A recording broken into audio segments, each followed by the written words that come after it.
Ejam pa mežu ar jauno suni, pavisam jauno. Pēkšņi viņš man sāka lavīties un kaut ko rādīt. Kā jūs domājat, es atradu, viņš jau pats vispār nesaprot, kāda smarža viņu ved uz priekšu, bet ejam vējā, ejam meklēt vēju. Jā, ejam, paskaties. Es te redzu, kas te ir. Es no augšas redzu, aha, kas tur ir? Ejam skatīties, ejam. Nāc, ejam skatīties. Palika dīvains. Sāka bišķiņ tā kā celt ķepu, tā kā kaut ko. Pats nesaprot, kas tas smaržo. Jāiet skatīties, kas tur smaržo. Ai, lapsuns. Ai, malacis, ai, labi.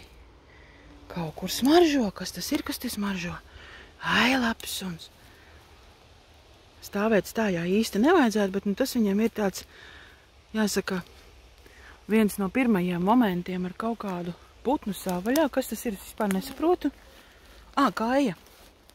Laikām tā ir kāja. Spalvas, jāļauj sunim paostīt.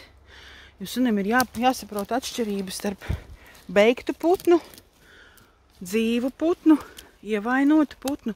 Ar laiku viņiem tas atnāk, un tad putnu suns pointē tikai dzīvu.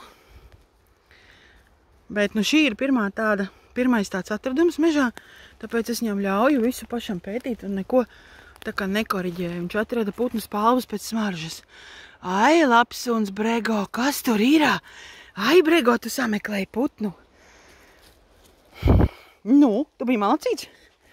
Ai, tu biji malacīts, ja? Ai, lapsunis tu biji. Ļoti labi saošņā, visu kārtīgi saošņā. Un sunim ir jāsaprot, kas kā smaržo. Un te ir tikai spalvas un droši vien kaut kāda putna ēšanas vieta, kas viņi ir apēc grūti spriest. No putnu pāri palikušas tikai spārni un spalvas. Spārnu spalvas, paskatīsimies tu vēl vienreiz, kas tas tāds bija. Mēģināsim saprast. Es domāju, ka tā ir jauna kāja. Spriežot pēc, un ļoti svaiga šīs dienas ēdmaņa. Var jau būt, ka lapsa, jo kauli nograusti. Nu, lūk, tāds mums atradums. Ai, Brego, tu biji labs suns. Brego bija malacītis. Es viņam nelikšu nesāt to, tāpēc, ka ir putnu gripa. Un Brego aizies tagad pastāstīt savām vecajām kolēģiem, kā viņam gāja. Ļoti labi. Ļoti labi. Malacis suns.